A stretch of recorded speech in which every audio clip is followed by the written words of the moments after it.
Welcome to our channel the Bong Tawa. আজকে চিকেনের একটা দারুণ অ্যারোম্যাটিক রেসিপি গন্ধরাজ চিকেন বানিয়ে নেব। এই রান্নাটাকে অনেকে লেবু লঙ্কা মুরগি নামেও জানে। গন্ধরাজ চিকেন ম্যারিনেশনের জন্য প্রথম নিয়ে নেব হাফ কাপ দই, তার মধ্যে 2 টেবিল স্পুন চিনি ভালো করে মিশিয়ে নেব। এবার একটা বোলের মধ্যে আমরা দইটাকে ট্রান্সফার করে দিলাম। 1.5 ইঞ্চি আদা, 12 থেকে 13টা রসুনের টুকরো, কাঁচা লঙ্কা 1টা থেকে 2টো নিয়ে ভালো করে আমি এরকম মিক্সিতে পেস্ট করে নিয়েছি। এর থেকে 2 টিস্পুন আমি এই দইয়ের মধ্যে দিয়ে দিলাম হাফ টিস্পুন হলুদ গুঁড়ো, হাফ টিস্পুন গোলমরিচ গুঁড়ো, 1 টিস্পুন নুন, হাফ টিস্পুন লঙ্কা গুঁড়ো। বাজারে এইরকম গন্ধরাজ লেবু আপনারা পাবেন, ওই রকম গন্ধরাজ লেবু কিছুটা জেস্ট আমি এর মধ্যে দেব, 1/4 টিস্পুন মতো। যখন লেবুটা ঘষবেন তখন খেয়াল রাখবেন যে এই সাদা অংশটা যাতে না গ্রেট হয়ে যায়, তাহলে কিন্তু আমাদের চিকেনটা তেতো হয়ে যাবে। খুব অল্প পরিমাণেই কিন্তু লাগবে। বাজারে কাগজি লেবুও পাওয়া যায়, সেটাতে কিন্তু এই ফ্লেভারটা আসবে না, গন্ধরাজ লেবুই কিন্তু আমাদের ইউজ করতে হবে। ভালো করে মিশিয়ে নিলাম।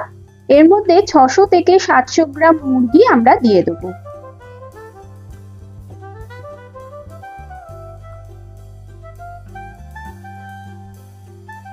ভালো করে আমাদের মিশিয়ে নিতে হবে। চিকেনটাকে খুব ভালো করে এর মধ্যে ম্যারিনেট করে রেখে দেবো আমরা।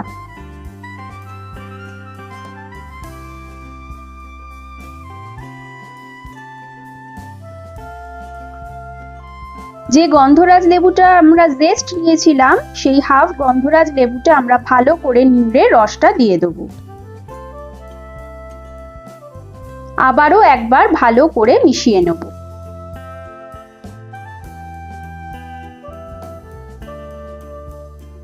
ম্যারিনেট করব মোটামুটি 1 ঘন্টার জন্য। এবার কড়াতে তেল দিয়ে নিয়েছি, তার মধ্যে দিয়ে নিয়েছি 2 থেকে 3টে তেজপাতা, 10-12টা গোটা গোলমরিচ, দারচিনি দিয়ে দিয়েছি ছোট সাইজের 3টে থেকে 4টে, একটা বড় এলাচ, 2টো ছোট এলাচ নিয়ে ভালো করে যতক্ষণ না গন্ধ বেরোচ্ছে মশলা থেকে ততক্ষণ আমরা নাড়াচাড়া করলাম। এরপর 3টে মিডিয়াম সাইজ পেঁয়াজ আমরা বেটে এর মধ্যে দিয়ে দিয়েছি। ভালো করে মশলাটা আমাদের কষতে হবে।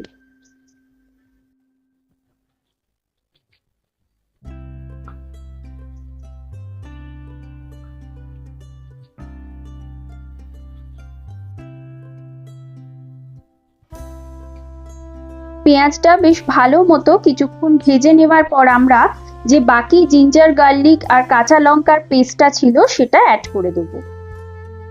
আবারও আমাদের ভালো করে ভেজে নিতে হবে মশলাটা, যাতে পেঁয়াজ, আদা, রসুন এগুলোর কাঁচা গন্ধ চলে যায়। অল্প জল অ্যাড করে দিলাম।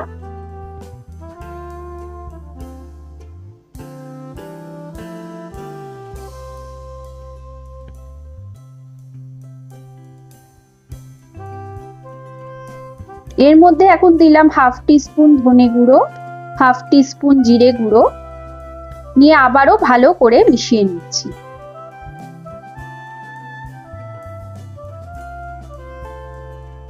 মশলা থেকে যখন তেল ছাড়তে আরম্ভ করবে চারদিক দিয়ে, তখন আমরা ম্যারিনেটেড চিকেনগুলো একে একে দিয়ে দেব।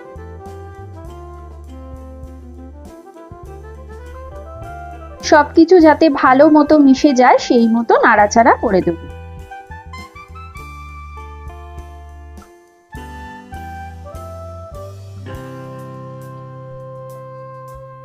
ম্যারিনেট করে যেটা রেখেছিলাম বাদবাকি মশলাটাও আমরা দিয়ে দেবো এর মধ্যে। মিডিয়াম টু হাই ফ্লেমে এই সময় আমরা চিকেনটা ভালো মতো কষে নেব। নুন দিয়ে নেব স্বাদ অনুযায়ী। খেয়াল রাখতে হবে ম্যারিনেশনের সময় কিন্তু আমরা নুন দিয়েছিলাম। চিকেনটা যখন আমাদের ভালো মতো কষা হয়ে যাবে তখন দেখবেন চারপাশ থেকে এরকম তেল ছাড়তে আরম্ভ করেছে, তখন আমাদের জলটা অ্যাড করে দিতে হবে। গন্ধরাজ চিকেনে কিন্তু একটু গা মাখা গ্রেভি হয়। এই সময় আমরা গন্ধরাজ লেবুর পাতা 2 থেকে 3টে এইভাবে টুকরো করে দিয়ে দেবো ঝোলের মধ্যে। ভালো করে মিশিয়ে নেব। 3টে থেকে 4টে কাঁচা লঙ্কা আমরা গোটা অবস্থায় দিয়ে দেবো ঝোলের মধ্যে, আর দিয়ে দেবো কিছু গন্ধরাজ লেবুর টুকরো। গন্ধরাজ লেবুর পাতা, কাঁচা লঙ্কা আর গন্ধরাজ লেবুর গন্ধ দারুণভাবে এই চিকেনের মধ্যে ইনফিউজ হয়ে যাবে। আমরা 5 থেকে 7 মিনিট এই জিনিসগুলোকে ঢাকা দিয়ে রান্না করব। রেডি হয়ে গেছে আমাদের দারুণ অ্যারোম্যাটিক গন্ধরাজ চিকেন। গরমকালে বাজারে কিন্তু গন্ধরাজ লেবু খুব ইজিলি অ্যাভেলেবেল, তাই একবার অন্তত বানিয়ে দেখবেন এই গন্ধরাজ চিকেন। আশা করি সকলের ভালো লাগবে। কেমন হলো আমাদের কমেন্ট সেকশনে কিন্তু জানাতে ভুলবেন না। নিত্য নতুন রেসিপি বলুন কিংবা সহজভাবে বানানো কোনো রান্নার ডিশ, তার জন্য আমাদের এই চ্যানেলটাকে অবশ্যই সাবস্ক্রাইব করে নেবেন। দেখা হচ্ছে তাহলে নতুন রেসিপির সাথে নেক্সট এপিসোডে। ততক্ষণ ভালো থাকুন, সুস্থ থাকুন আর সাথে রাখুন দ্য বং তাওয়া।